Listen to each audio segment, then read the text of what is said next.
लग ही नहीं रहा कि हम लोग इंडिया में हैं। इतनी अच्छी तरह से ये जो अलग अलग बिल्डिंग्स यहाँ पर बनी हुई हैं, और यहाँ से देखिए बहुत ही खूबसूरत ये पूरा पैलेस नज़र आ रहा है। और यहाँ नीचे की तरफ आप देखेंगे तो पूरा ग्वालियर नज़र आ रहा है। जिस जगह अभी हम खड़े हुए हैं, जो आज गुरुद्वारा दिख रहा है, ये एक समय में जेल हुआ करती थी। यहाँ पर पूरे यहाँ जेल के द्वार जैसे होते हैं उसी तरह से बना भी हुआ है।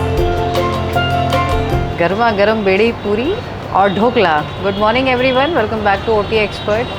आज नाश्ता हो रहा है हमारा ग्वालियर में, और क्योंकि हम सुबह जल्दी पहुंच गए हैं, किसी का वेट कर रहे हैं, अभी भैया हमें मिलने वाले हैं।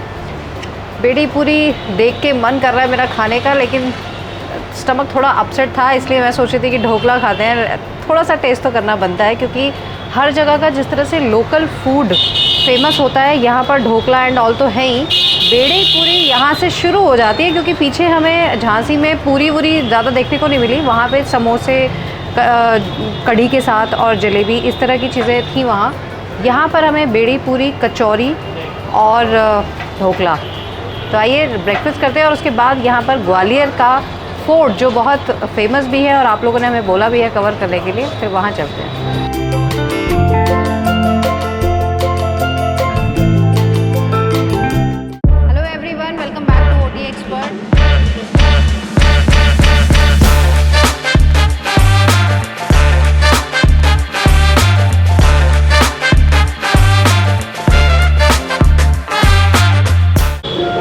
डिलीशियस कचौड़ी देख के ही खाने का मन करता है। हमने बेड़ी पूरी खाई है, और यहाँ पर एक स्पेशल समोसा मिलता है, पिज़्ज़ा समोसा। उसमें फिलिंग जो होती है वो पिज़्ज़ा की होती है, तो वो हमने पैक करा लिया है। हम दोपहर को खा के देखेंगे उसको कि कैसा है। हाँ, और जनरली पोहा इस तरह से नहीं देखने को मिलता है मुझे कि गरम गरम लोग बनाते हैं। यहाँ पर शॉप्स में हल्का खाना अगर किसी को खाना है तो उसके लिए पोहा ढोकला ये अच्छा ऑप्शन है।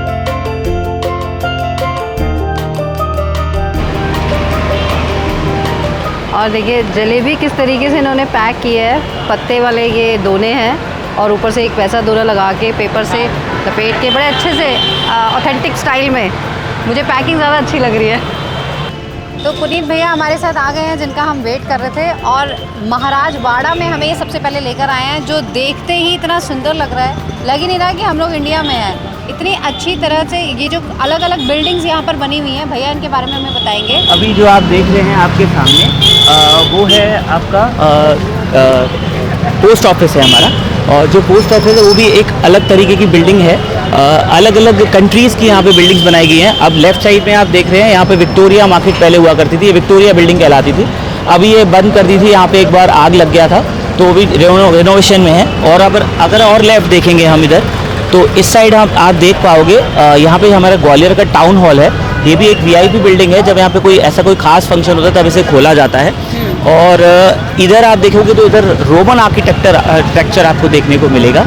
और इसके लेफ्ट में और देखेंगे आप तो आपको ग्वालियर का सबसे बड़ा जो एसबीआई बैंक है वो आपको देखने को मिलेगा। जो भी ये बिल्डिंग्स है, कोई इटली की है, कोई रोमन बिल्डिंग है, कोई इंडियन आर्किटेक्ट पे बनी है, तो ये सारी अलग अलग आर्किटेक्चर पे बनी हुई बिल्डिंग्स हैं। और बहुत ही सुंदर तरीके से ग्वालियर के बाड़े को सजाया गया है महाराज शिवाजीराव सिंधिया के नेतृत्व में। और उसके बाद इनकी यहाँ पर जो स्टैचू है वो भी रखी गई है। तो एक सराउंडिंग है, और दिन में आप आओगे तो आपको ये सच्ची सुंदरता नहीं दिखेगी। और ग्वालियर का मेजर अट्रैक्शन है। आप अगर प्रॉपर हिस्टोरिकल लवर हैं तो आपको ये देखना ज़रूरी, क्योंकि आपको हर एक तरह की बिल्डिंग यहाँ पे देखने को मिल जाएगी। आपको बहुत सुंदर लगेगा। अभी हम सुबह सुबह इसकी खूबसूरती देख पा रहे हैं, दिन में आप इसी को नहीं देख सकते हैं।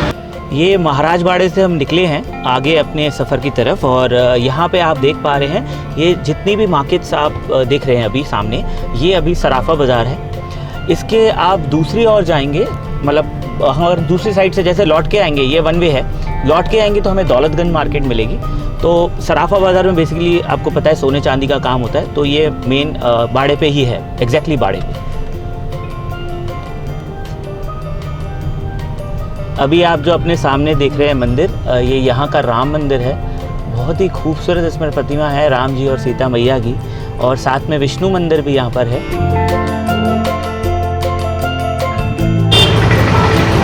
बहुत ही सुंदर दर्शन हो रहे हैं हमें भगवान राम और सीता के।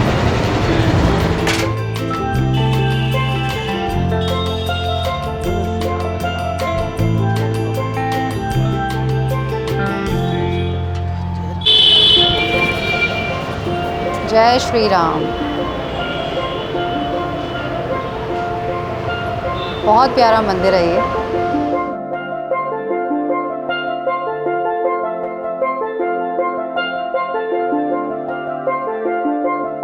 बहुत ही सुंदर चित्र है ये, जिसमें देखिए राम जी की सवारी निकली है और हनुमान जी महावत बने हुए हैं। और कितना खूबसूरत ताल हमें भैया ने दिखाया है, बैजा ताल, जहाँ पर जनरली कल्चरल प्रोग्राम्स होते हैं और रात के समय तो मुझे लगता है बहुत ही खूबसूरत लगता होगा। जिस तरह से फाउंटेन यहाँ पे चल रहा है, हाँ, लाइटें जलती हैं, बोटिंग के ऑप्शंस यहाँ पर दिख रहे हैं। और भैया बता रहे हैं कि हेमा मालिनी का डांस भैया ने खुद यहाँ से उनका देखा हुआ है। यहाँ पे पुराने राजा महाराजों की जो जगह हैं, जहाँ पे स्टेडियम है बेसिकली, तो यहाँ पे मैं जब छोटा हुआ करता था तब हेमा मालिनी कोई मेरे ख्याल से एक्टर ही हुआ करती थी, और मैं जब छोटा था तो यहाँ पे मैंने उनका डांस देखा हुआ है सामने से, साक्षात उनको यहाँ से देखा हुआ है। और बहुत ही बढ़िया। कितने साल पुरानी बात है ये? ऑलमोस्ट मैं 15 साल पुरानी बात, 15-16 साल पुरानी बात बता रहा हूँ। हम आ गए हैं महाराजा सिंधिया के महल के दरवाजे पर, और बाहर से ही देखने पर इतना सुंदर लग रहा है ये।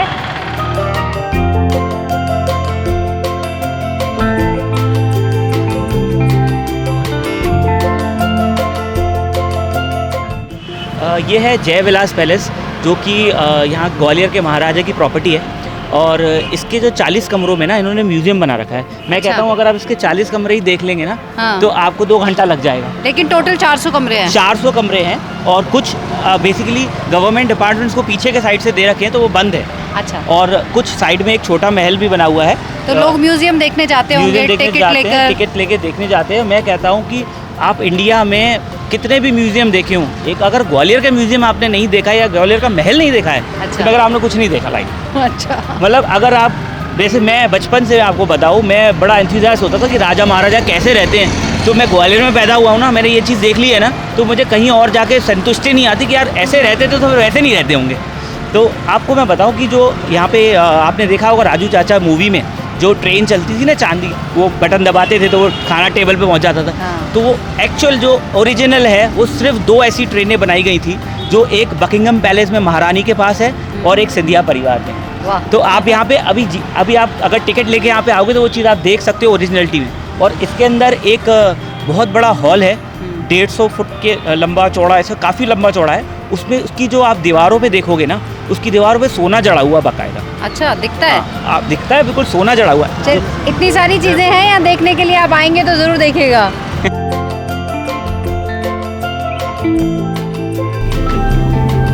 तो यहाँ पे अब हम देखेंगे, ये स्टार्ट हो चुकी है ऊपर चढ़ाई, और इस चढ़ाई में मैं आपको दिखाता हूँ कि कितनी सुंदर यहाँ पर गौतम बुद्ध की प्रतिमाएं बनी हुई हैं। और इसी पहाड़ के पीछे की साइड गौतम बुद्ध के बहुत सारी प्रतिमाएं हैं, और ये जैनियों का बहुत बड़ा स्थान भी है, वहाँ पे लोग जैन बहुत जाते हैं।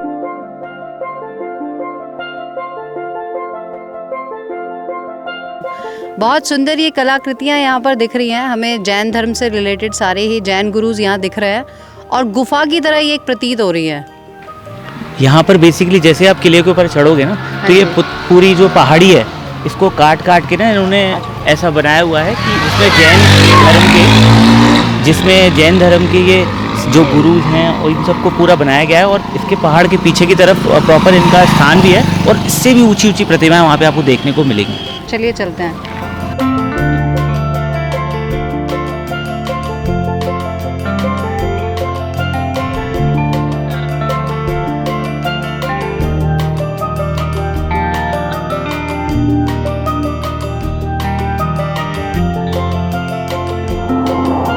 किले के अंदर ही दाता बंदी छोड़ ये इतना प्यारा गुरुद्वारा है, यहाँ पर बहुत बड़ा है, और इसके पीछे जो कहानी है अभी हम वो भी आपको बताएंगे। चलिए पहले दर्शन करते हैं।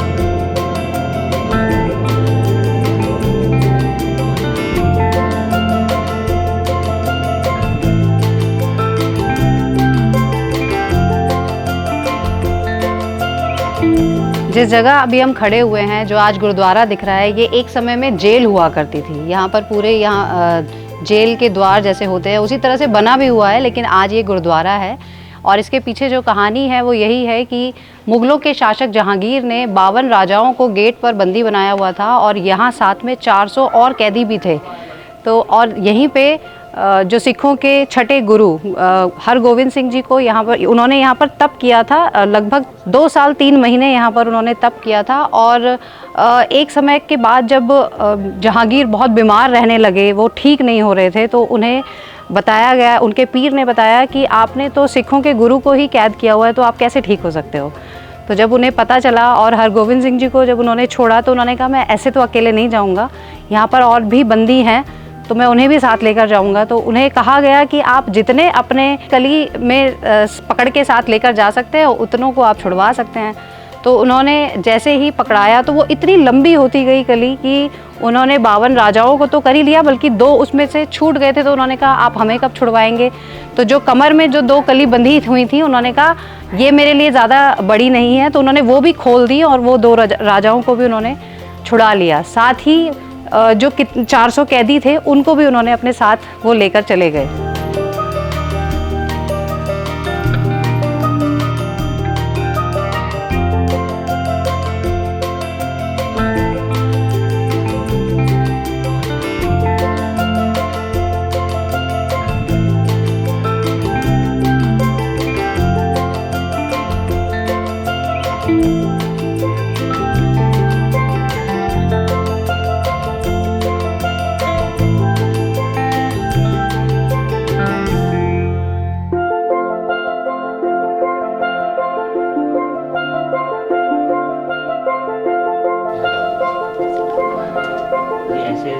यहीं पर गर्भगृह में रहकर उन्होंने तपस्या की थी। और ये सारे शस्त्र उनके दिख रहे हैं हमें। और देखिए सामने हमें दिख रहा है किस तरह से चोला पकड़ के सब ये सबको छुड़वा रहे हैं, वो बंदियों को और राजाओं को।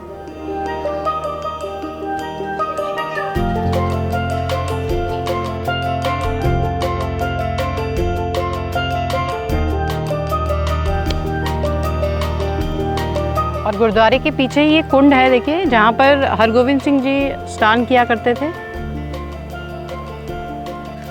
और ये बड़ा ही अजीब अचंभे वाला नाम मैंने सुना, सास बहू का मंदिर। तो मुझे लगा कि देखना चाहिए। बड़ा मंदिर जो आप देखेंगे ये सास को इंडिकेट करता है और छोटा वाला बहू को। वैसे इसका नाम पहले सहस्त्र बहू था, जिसका मतलब होता है हज़ारों भुजाओं वाला। तो बाद में इसको सास बहू के नाम से जाना जाने लगा। और यहाँ पे जाने के लिए टिकट है, तो यहाँ पर टिकट लेकर आप अंदर जा सकते हैं। और पूरा कोई ऐसी अंदर कोई मूर्ति नहीं है, मॉन्यूमेंट्स बने हुए हैं छोटे और बड़े, तो उन्हीं को सास बहू के नाम से जाना जाता है। अब हम आ गए हैं मेन पैलेस, मेन फोर्ट में, जो राजा मानसिंह का पैलेस आगे दिख रहा है हमें। यहाँ से ये फोर्ट शुरू हो जाता है और ये बहुत सारे पिलर्स आपको इसमें दिख रहे हैं, जिस तरह से सभागार होती थी और फोर्ट्स में हमने देखा है, तो ये उसी तरह का कुछ बना हुआ है। दीवाने आम, जहाँ पर आम जनता के की समस्याओं को सुलझाया जाता था।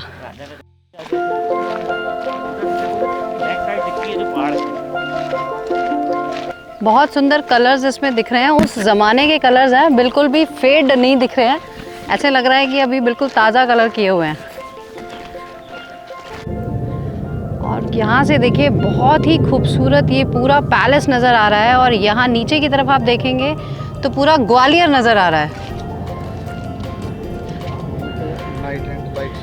और यहीं पर पूरा सेटअप, जिस तरह से स्टेयर्स दिख रहे हैं आपको, यहाँ पर रात को लाइट एंड साउंड शो होता है। जिस तरह से अभी मुझे लग रहा है सारे ही फोर्ट्स में होने लगा है, लेकिन जो हमने जो देखा वो झांसी वाला, वो बहुत ही अलग था। ऐसी जगहों पे आके अगर ये स्ट्रीट फूड अगर आपने नहीं एंजॉय किया तो क्या एंजॉय किया। देखो इमली, ये लाल इमली और खट्टी इमली स्कूल टाइम में मिलती थी, खाते थे हम छुप छुप के। और ये वो क्रांति मूवी वाला चना जोर गरम बनाओ भैया एक। इसमें डली है प्याज और हरी मिर्च, तीखा है।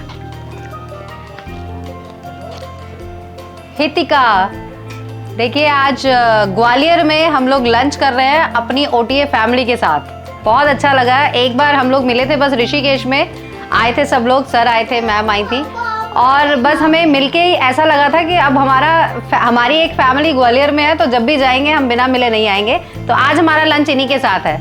Thank you so much. देखिए मैं मिला देती हूँ आपको, नैना है और अंकल जी, आंटी जी इधर है, और पुनीत भैया, इनकी वाइफ है नैना, और ये छोटी सी गुड़िया हितिका, ये जब से मैं आई हूँ तब से ये मेरे साथ ही है। इसको आज मजा आ रहा है मेरे साथ, है ना? और अब कुछ मीठा हो जाए कृषिव के साथ, क्योंकि कृषिव अभी स्कूल से आया है और ये हमारे सारे व्लॉग्स देखता है। तुम देखते हो हमारे व्लॉग्स? नहीं देखती। ये हमारे व्लॉग्स देखता है। और देखिए यहाँ के मशहूर लड्डू, ग्वालियर के मशहूर लड्डू हैं। कहाँ के? अच्छा, ये स्वीट्स का नाम बता रहे हैं जो सिर्फ भादरा स्वीट्स है और जो सिर्फ लड्डू ही बनाती है। तो ये अच्छा, इसको पता है। हाँ, तो ये आ जाओ, इधर आओ, लड्डू खा के बताओ कैसा लड्डू है। थोड़ा सा ये मीठा नहीं खाती, ये खाएगा। अच्छा, ये लो और लड्डू खाओ। तो देखिए बहुत अच्छा लगता है जब फैमिली के साथ इस तरह से गेट टुगेदर हो जाता है, और इसी तरह से ट्रैवल करते रहिए ओटी एक्सपर्ट सपना के साथ। मुझे लगता है ग्वालियर का व्लॉग भी आपके लिए काफी इन्फॉर्मेटिव रहेगा। जल्दी मिलते हैं नए वीडियो में। जय माँ गंगे, हर हर गंगे। हाँ जी, सभी कमेंट भर देंगे। सभी कमेंट भर देंगे। जय माँ गंगे, हर हर गंगे।